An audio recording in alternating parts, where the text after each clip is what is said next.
नमस्कार दोस्तों, मैं राहुल सिंह राजावत फिर से आप सभी का एक बार स्वागत करता हूं। दोस्तों, हम पार्टनरशिप कर रहे थे और एक्सरसाइज ए हमने ख़त्म कर ली थी। अब एक्सरसाइज बी आज से हम शुरू कर रहे हैं। ठीक है दोस्तों, तो आइए शुरुआत करते हैं एक्सरसाइज ए से, बी से सॉरी। तो क्वेश्चन नंबर फर्स्ट आपकी स्क्रीन पर दिख रहा होगा। क्वेश्चन नंबर फर्स्ट ये कहना चाह रहा है कि 3 साझेदार ए बी सी, कितने साझेदार हैं? 3, ए बी और सी 3 साझेदार हैं। बोला 4,000, ए ने 4,000, तो बी ने 3,800 और सी ने 4,200 लगाकर एक व्यापार आरंभ किया। ये दोस्तों क्या है, इनकी कैपिटल का रेशियो है। व्यापार आरंभ किया तो एक वर्ष के अंत में 55,200 कुल लाभ में प्रत्येक का लाभांश बराबर। देखिए दोस्तों, समय दोनों सभी का बराबर है, तो जो इनका कैपिटल का रेशियो वही इनका प्रॉफिट का भी रेशियो होगा। ठीक है दोस्तों, तो आइए शुरुआत काटते हैं। 2 जीरो से 2 जीरो, 2 से काट देंगे 20 बार, ये 19 बार और ये 21 बार। इन दोनों को, इन सभी को जोड़ेंगे तो ये आएगा 60। देखो हमारे हिसाब से जो कुल लाभ हुआ है वो कितने का है? 60 का। मगर उसके हिसाब से जो लाभ हुआ है वो कितने का हो रहा है दोस्तों? वो हो रहा है 55,200 का। 55,200 का। यहाँ से एक की वैल्यू निकालेंगे तो एक की वैल्यू निकल के आएगी हमारे सामने 920। कितनी आएगी? 920। नहीं तो यहाँ से देखिए 0 से 0, 6 9 54 और 6 दूनी 12। ठीक है दोस्तों, अब पूछा है प्रत्येक का लाभ। तो एक की वैल्यू है 920, तो 20 की वैल्यू कितनी होगी? 20 इंटू 920। 19 की वैल्यू कितनी होगी? 19 इंटू 920 और 21 की वैल्यू कितनी होगी? 21 इंटू 920। यहाँ से देखिए दोस्तों, ए का जो लाभांश निकलेगा वो निकलेगा कितना? 0 0, 2 2 या 4 और दोनों में 18, यानी 18,400 जो है ए का लाभांश है। बी का भी इसी प्रकार निकलेगा और सी का भी इसी प्रकार निकल जाएगा। ठीक है दोस्तों, बढ़ते हैं अगले क्वेश्चन की तरफ। क्वेश्चन नंबर सेकंड की तरफ बढ़ते हैं। तो क्वेश्चन नंबर जो सेकंड है वही बोल रहा है कि ए 5,000 रुपये लगाकर एक व्यापार आरंभ करता है तथा बी क्या करता है? बी 2 महीने के लिए 2 महीने बाद 4,000 रुपये लगाकर व्यापार में सम्मिलित होता है तथा व्यापार आरंभ होने के 6 महीने बाद, व्यापार आरंभ होने के बाद 6 महीने बाद बी 8,000 रुपये लगाकर व्यापार में सम्मिलित हो जाता है। देखिए दोस्तों, और बोल रहा है कि यदि वर्ष के अंत में, यानी 1 साल की बात कर रहा है, तो इसका जो पैसा है 12 महीने के लिए लगा होगा। इसका 2 महीने लेट लगा तो यानी 10 महीने लगा। इसका 6 महीने लेट लगा यानी 6 महीने के लिए लगा होगा। ठीक है दोस्तों, काट देते हैं। 3 जीरो से 3 जीरो चले जाएंगे। ठीक, 4 से काट देंगे। 3 चौका 12, सॉरी 4 तिया 12, 4 एकम 4, 4 दूनी 8, रेशो निकाल देंगे 15 10 और निकलेगा 12। 15 10 12 का। ठीक दोस्तों, तो निकलेगा 37। हमारे हिसाब से 37 यूनिट है, उसके हिसाब से दिया हुआ है 22,200। किसके साथ? 22,200। एक की जब वैल्यू निकालेंगे वो निकालेंगे 600 रुपये। कितनी निकलेगी? 600 रुपये। तो एक की वैल्यू है 600, तो 15 की वैल्यू कितनी आ जाएगी? ये आ जाएगी 9,000 रुपये। एक की वैल्यू 600, 10 की वैल्यू कितनी आ जाएगी? 6,000 रुपये। और 12 बराबर कितनी आ जाएगी? 72,000। तो ये क्या हो निकल के आ गया? इन तीनों का जो है लाभ निकल कर आ गया। ठीक है दोस्तों, देखिए दोस्तों, क्वेश्चन नंबर 3 की ओर बढ़ते हैं। क्वेश्चन नंबर 3 में बोला है 3 लोग हैं। ठीक, बोला ए बी सी 3 वाले एक चारागाह लेते हैं। कितने में लेते हैं? 58,800 में लेते हैं।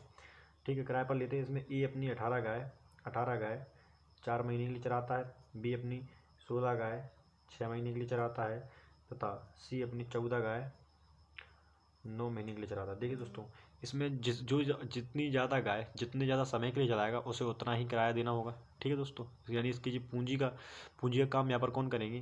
जो इसकी जो गाय हैं वो यहाँ पर क्या करेंगे? पूंजी का काम करेंगे। ठीक है दोस्तों, आगे काट लेते हैं। 4 एकम 4, 4 चौको 16, 4 से तो नहीं कट रहा है दोस्तों, 4 से नहीं कट रहा है, 3 से काटते हैं। तो 3 छंग 18, 3 दूनी 6 और 3 त्रिका 9। ठीक है दोस्तों, 2 से काटते हैं। 2 दूनी 4, 2 एकम 2, 2 सत्ते 14। ठीक है, तो रेशियो निकल के आएगा, वो निकल के आएगा 6 दूनी 12, 16 और 21। 12 16 21। ठीक है दोस्तों, देखिए दोस्तों, हमारे हिसाब से जो लाभ बटेगा वो कितने बटेगा? 49 में, 49 के हिसाब से, लेकिन 49 यूनिट। लेकिन उसके हिसाब से टोटल लाभ हुआ कितना है? हुआ है 58,800। यानी एक की जो वैल्यू निकलेगी वो वैल्यू कितनी निकलेगी? तो वैल्यू एक की जो वैल्यू निकलेगी वो निकलेगी दोस्तों 120 निकलेगी। नहीं, देखिए तो एक की जो वैल्यू निकलेगी देखिए दोस्तों 49 एकम 49, कितने बचे 9 बचे, 49 दूनी 98, यानी एक की वैल्यू कितनी लगी 120 रुपये आएगी। ठीक है, अब बोल रहा है प्रत्येक का किराया कितना, प्रत्येक को कितना किराया देना होगा। देखिए दोस्तों जो एक को देना होगा वो देना होगा 14,000 यानी कितना देना होगा 1,440 रुपये। इसी तरह बी को भी बी का भी 120 से कर देंगे और सी का भी इसी प्रकार 120 से कर देंगे। ठीक है दोस्तों, तो ये क्या निकल आएगा, इनका टोटल किराया निकल आएगा। ठीक है दोस्तों, अब आगे बढ़ते हैं। देखिए दोस्तों क्वेश्चन नंबर 4 है, वो ये है कि ए बी सी मिलकर एक व्यापार आरंभ करते हैं और उनकी जो पूंजी का अनुपात है वो है 1/2, बी की जो पूंजी वो है 1/3 और जो सी की जो पूंजी है वो है 1/5 के अनुपात में 4 महीने बाद बी अपनी आधी पूंजी निकाल देता है। वर्ष के अंत में 41,500 कुल लाभ में सी का भाग कितना होगा। देखिए दोस्तों ये जो पूंजी बटे में है इसको सही रेशियो बनाने के लिए क्या करना होगा कि इन तीनों का एलसीएम लेके इन तीनों से मल्टीप्लाई करते हैं। इन तीनों का एलसीएम कितना आएगा, वो आएगा 30 से एलसीएम मल्टीप्लाई, 30 से इसमें मल्टीप्लाई और 30 से इससे मल्टीप्लाई। इससे क्या होगा, इनका परफेक्ट रेशियो निकल आएगा। ठीक है दोस्तों, तो इससे ये निकला 15, 10 और 6। ठीक है दोस्तों, ये इनका क्या आ गया, ये इनका परफेक्ट रेशियो आ गया। ठीक है, अब मुझे बोल रहा है, अब उसने बोला है कि 4 महीने के बाद बी अपनी आधी पूंजी निकाल लेता है। यानी जो बी की जो पूंजी है जो 10 तो लग रही 4 महीने के लिए, उसके बाद आधी निकाल दी, ये 5 यूनिट लगी रही होगी। ठीक है दोस्तों, तथा सी अपनी निकाल लेता है, निकाल ले तो वर्ष के अंत में 41,500 लाभ में सी का ज्ञात कीजिए। देखिए दोस्तों तो इसको भी डायरेक्ट काट नहीं सकते और वर्ष के अंत की बात कर रहा है तो यानी बीच की जो पूंजी है वो 10 तो लगाई उसने 4 महीने के लिए, बाकी जो 5 आधी जो पूंजी लगाई वो 8 महीने की लगाई होगी, 8 महीने के लिए। ठीक है, 10 चौका 40 और 5 40, 40 कितने हो गए 80 हो गए। कितने हो गए दोस्तों 80, और ये भी इसकी पूंजी 12 महीने लगी और ये भी इसकी पूंजी 12 महीने लगी, तो इसका कितना जाएगा 180, 12×72। ठीक है दोस्तों, अब देखिए दोस्तों हमारे हिसाब से जो टोटल प्रॉफिट हो रहा है वो कितने का हो रहा है, वो हो रहा है हमारे हिसाब से टोटल प्रॉफिट होगा, इसको काट देंगे 90, 40 और 2 3 6 2 6 12। ठीक है दोस्तों,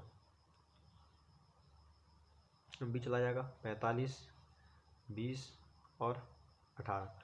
देखिए दोस्तों अब हमारे हिसाब से जो लाभ होगा वो कितना होगा 8 8 8 5 13, 3 1 3 और 4 3 7 1 8। 83 बराबर किसके दिया हुआ है, 83 बराबर दिया हुआ है 41500।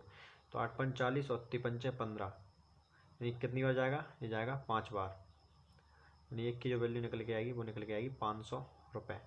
ठीक है, अब ये बोल रहा है तो सी का भाग ज्ञात करो, कुल लाभ में सी का भाग, तो कुल लाभ में सी का लाभ कितना होगा 5 × 18 × 5000 0 0 5 8 40 हंसलाई 4 और 5 × 5 4 9, यानी सी का जो लाभ है वो कितना है 9,000 रुपये। ठीक है दोस्तों, देखिए दोस्तों क्वेश्चन नंबर 5 कह रहा है, तो क्वेश्चन नंबर 5 है वो ये बोल रहा है कि ए तथा बी ने मिलकर एक व्यापार आरंभ किया तथा 4:5 के अनुपात में धन लगाया। देखिए दोस्तों ए और बी दो लोग थे, इन्होंने 4:5 के अनुपात में अपना धन लगाया तथा 3 महीने बाद ए ने अपनी पूंजी का 1/4 निकाल लिया, यानी 4 महीने तक तो 3 लगी रही, उसके बाद 4 का 1/4 निकाल लिया, यानी 4 का 1/4 कितना होगा 1 निकाल लिया, तो बची कितनी पूंजी है इसकी 3। ठीक, अब बोल रहा है ये पूंजी तब बी ने अपनी पूंजी का 1/5 भाग निकाल लिया, तो बी ने 3 महीने बाद ए ने अपनी पूंजी का 1/4 तथा बी ने इसने भी कितने महीने के लिए लगाई 3 महीने बाद निकाला, तो 5 तो इसका 3 महीने लगा रहा, उसके बाद 1/5 निकाल ली, तो 5 का 1/5 कितना होता है, ये भी 1 होगा, तो यानी अब इसकी जो पूंजी है वो लगी रह गई 4 शेष रह गई। अब बोल रहा है अपनी व्यापार आरंभ करने के 10 महीने बाद 10 महीने के लिए लगा रहा है टोटल पैसा, तो ये 3 महीने तो पहले लगा दिया, अब बचा 7 महीने के लिए, 3 महीने पहले लगा दिया और लगा 7 महीने के लिए। ठीक है, तो 4 3 12 और 7 3 21, 4 3 12 और 7 3 21, 3 3, यानी इसका जो लाभ है वो बचा 33, इसका जो रेशियो है 33 और 5 3 15 और 7 4 28, 8 5 13 43 और 43, इनके क्या हो गया, इनके प्रॉफिट का रेशियो होगा। ठीक, हमारे हिसाब से प्रॉफिट इतना है, लेकिन उनके हिसाब से प्रॉफिट कितना है, हमारे हिसाब से प्रॉफिट कितना है 3 3 6 और 4 3 7 76, लेकिन उनके हिसाब से दिया हुआ है कितना, ये दिया हुआ है 60800। ठीक है दोस्तों, देखिए दोस्तों, यानी 6 7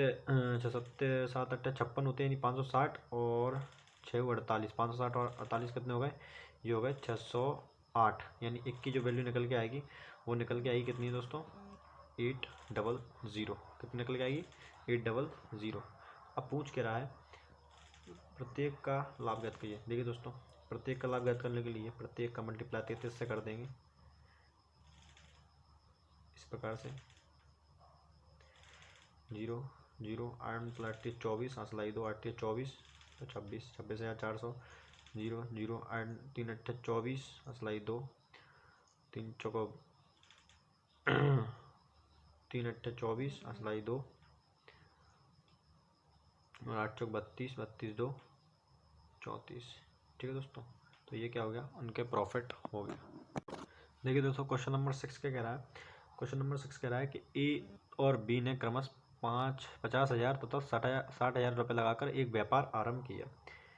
ए और बी दो लोग थे, ए ने 50,000 रुपये लगाए तथा बी ने 60,000 रुपये लगाकर एक व्यापार आरंभ किया तथा ए को व्यापार का प्रबंधन देखने के लिए 12% दिया जाता। देखिए दोस्तों, 12% की फ्रैक्शन वैल्यू हम जानते कितनी होती है, 12.5%, सॉरी, ये होती है 1/8। यानी अगर टोटल प्रॉफिट कितना होगा, 8 होगा, तो उसमें से ए का जो हिस्सा है, ए को प्रबंधन के लिए, ए को जो मिलेगा प्रबंधन के लिए वो कितना मिलना था, 1 मिलना था। यानी इनका जो रेस्ट प्रॉफिट था, यानी आरपी, यानी रेस्ट प्रॉफिट कितना बचा, जो रेस्ट प्रॉफिट बचा वो बचा 7। ठीक है दोस्तों, और बोला है दिया जाता था शेष लाभ उनको पूंजी के अनुपात में बांट दिया जाता है, बांटा जाता है 8,800 के कुल लाभ में प्रत्येक का भाग होता है। ठीक है दोस्तों, अब इनकी पूंजी के अनुपात में जो लाभ बटेगा वो कितना है, वो है 5 और 6। देखो दोस्तों, टोटल लाभ कितना हो रहा है, 5 और 6 11, यहाँ पर कितना है 7, तो यहाँ पर इसको इस रेस्ट प्रॉफिट को इतना मान लेते हैं कि इससे काटने पर इसमें फ्रैक्शन ना आए। ठीक है दोस्तों, यानी 6, अब ये 11 बराबर होगा 7 के, तो 1 की वैल्यू निकालेंगे तो 1/7 हो जाएगा, यानी फ्रैक्शन में चला जाएगा। ठीक है, इसलिए अपन ऐसा प्रॉफिट मान लेंगे जिससे फ्रैक्शन ना बने। तो देखिए दोस्तों, क्या करेंगे, इसको 11 से ही मल्टीप्लाई कर देते हैं, 11 से ही मल्टीप्लाई कर देते हैं, जिससे 77 बन जाएगा। ठीक है दोस्तों, अगर 11 से मल्टीप्लाई यहाँ किया है तो 11 से ही यहाँ करना होगा और 11 से ही यहाँ करना। अब ये टोटल प्रॉफिट है वो कितना हो गया 88, जिसमें ए को कितना मिल रहा है 11, और जो शेष प्रॉफिट है वो कितना है 77। ठीक, अब ये 11 बराबर किसके दिए हुआ है 77 के।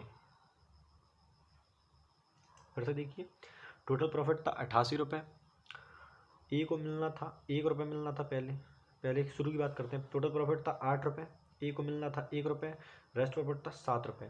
देखिए दोस्तों, और बाकी उन्होंने बोला था जो रेस्ट प्रॉफिट है उनकी पूंजी के अनुपात में बढ़ना था, यानी 5:6 बढ़ना था। यानी हम निकाल सकते 11 बराबर 7 के, तो एक बराबर निकालते तो 1/7 के निकालते। ठीक है, तो इससे फ्रैक्शन बन जाती, इसलिए हमने ऐसा प्रॉफिट मान लिया जो इसको फ्रैक्शन ना बनाए। तो हमने क्या किया, इन दोनों के योग से यानी 11 से ही इसको मल्टीप्लाई कर दिया। अगर 11 का मल्टीप्लाई इसमें किया है तो बाकी 3 इन दोनों में भी इसका मल्टीप्लाई करना होगा। इसके बाद अब जो हमारा टोटल प्रॉफिट बना वो बना 88, जो ए को मिला वो कितना मिलेगा 1 रुपये, और रेस्ट प्रॉफिट कितना बचा 77 रुपये। अब बांटेंगे तो 11 बराबर 77 के, 1 बराबर खाएंगे 7 के, यानी इसको जो मिलेगा वो मिलेगा 35 रुपये। इसको कितना मिलेगा 135 रुपये, नहीं 35 यूनिट, और इसको कितना मिलेगा 42 यूनिट। लेकिन देखिए दोस्तों, जो ए को प्रबंधन के लिए कितने मिले थे 11, तो 11 इसमें और जोड़ देंगे। अब जो ए को मिलेंगे वो कितने मिलेंगे 46, और इसको कितने मिलेंगे 42। ठीक है दोस्तों, लेकिन वो ये बोल रहा है, अब हमारे हिसाब से टोटल प्रॉफिट दिख लेते कितना हो रहा है, 42 इसको 46 इसको 42 इसको, टोटल कितना हो रहा है 88। लेकिन उसने बोला 88 नहीं, टोटल प्रॉफिट हुआ है वो कितने का हुआ है 8,800 का हुआ है। तो एक की जब वैल्यू निकालेंगे तो वो कितने निकलेगी, वो निकलेगी 100 रुपये। अब बोला पूछ प्रत्येक का निकालो, तो एक की वैल्यू 100, तो 46 की वैल्यू कितनी होगी 46 × 100। एक की वैल्यू 100 तो 42 की वैल्यू कितनी होगी 42 × 100, ऐसे निकाल देंगे 4200 और 4600। ठीक है दोस्तों, देखिए दोस्तों, क्वेश्चन नंबर 7 क्या कह रहा है। जो क्वेश्चन नंबर 7 है वो है ए और बी एक व्यापार में क्रमशः 10,000 और 40,000 लगाकर साझेदारी करते हैं। देखिए दोस्तों, ए और बी दो लोग हैं, इन्हें लगाया 10,000 रुपये और बी ने लगाए 40,000 रुपये। ठीक, बोल रहा है कि बी को व्यापार के देखभाल के लिए 1,000 रुपये प्रति माह मिलते हैं। देखिए दोस्तों, 1,000 रुपये प्रति माह मिलते हैं। ठीक, बी को किसको मिलते हैं, ये बी को प्रति मंथ मिलते हैं, ये मंथ की बात कर रहा है। ठीक, अब बोल रहा है मिलते प्रत्येक की पूंजी 5% प्रतिवर्ष की दर से ब्याज का भुगतान करने के बाद, यानी प्रत्येक की जो पूंजी है इस पर 5% ब्याज। देखिए दोस्तों, 10,000 का 5% निकालेंगे तो कितना निकलेगा, 0 से 0, 10,000 का 5% निकल गया 500, और 40,000 का 5% निकालेंगे तो कितने निकलेगा, 5 चौक 20, 2,000 रुपये। ठीक, आगे बढ़ते हैं। अब बोला प्रति भुगतान करने के बाद वार्षिक लाभ में साझेदार उनकी पूंजी के अनुपात में ब्याज का भुगतान करने के बाद वार्षिक लाभ को साझेदारी में उनकी पूंजी के अनुपात में बांट दिया जाता है। पूंजी के अनुपात में बांट दिया जाता है। तो 4 0 से 4 0, यानी अब इस चीज़ को देने के बाद अब जो लाभ है वो बचेगा कितने में, एक अनुपात 4 में बटेगा। ठीक है दोस्तों, अब देखिए क्या कह रहा है, 40,000 के वार्षिक लाभ में से प्रत्येक का भाग बताइए। देखिए दोस्तों, वार्षिक की बात कर रहे हैं, हमने शुरू में लाइन पढ़ा था कि बी को कितना मिल रहा था, 1,000 रुपये प्रति माह मिल रहा था। तो 12 महीने का कितना मिलेगा, 12,000 रुपये। 12,000 किसको मिलेंगे, बी को तो मिलेंगे। तो 40,000 में से पहले 12,000 रुपये घटा दें, 12,000 तो ये जाएंगे। ठीक है, और ये देखिए दोस्तों 5% भुगतान, यानी इन्होंने जो पूंजी लगाई थी उनका ब्याज इनको मिलेगा। यानी ब्याज कितना है, 2,000 रुपये ये और 5,000 रुपये ये, तो ये दोनों भी इसमें से माइनस हो जाएंगे, यानी 2,500 रुपये इनको माइनस कर देंगे। ठीक है दोस्तों, अब जो टोटल प्रॉफिट, अब जो शेष प्रॉफिट रह गया वो इनकी पूंजी के अनुपात में बटेगा। यानी जो शेष प्रॉफिट कितना रह गया दोस्तों, जो शेष प्रॉफिट बचा वो बचा 2550, कितना बचेगा, 2550। ठीक है दोस्तों, देख लेते हैं। यस, ठीक। अब देखिए, अब जो पूंजी के अनुपात में हमारे हिसाब से पूंजी के अनुपात में प्रॉफिट होना कितना था, 5, लेकिन उसके हिसाब से कितना होना था, 22,500। यानी 5 की वैल्यू हम निकालेंगे तो कितनी निकलेगी, तो 5 की वैल्यू निकलेगी 55 25, 5 में 5 0 0। यानी ए को मिलते पूंजी के हिसाब से कितने मिलते, 5100। बी को कितने मिलते, 0 0, 4 एकम 4 और 4 पंचे 20, यानी 20,400 इसको मिलते। ठीक है, लेकिन इसको जो बी को 40%, 40,000 का 5% और मिलेगा, यानी 2,000 रुपये इसको और मिल दिए जाएंगे, प्लस 12,000 रुपये ये अपने प्रति माह के लेगा। ठीक है दोस्तों, अब देखिए, तो ए को केवल 5% क्या मिलेगा, अपनी पूंजी का 5% ब्याज मिलेगा। अब देखिए, इसका जो ए का जो टोटल प्रॉफिट हो गया वो हो गया 5600 रुपये। कितना हो गया, 5600 रुपये। मगर जो बी को मिलेगा वो कितना हो गया, 0 0 4 4 3, यानी 34,400, और ए को कितना मिलेगा, 56,600। ठीक है दोस्तों।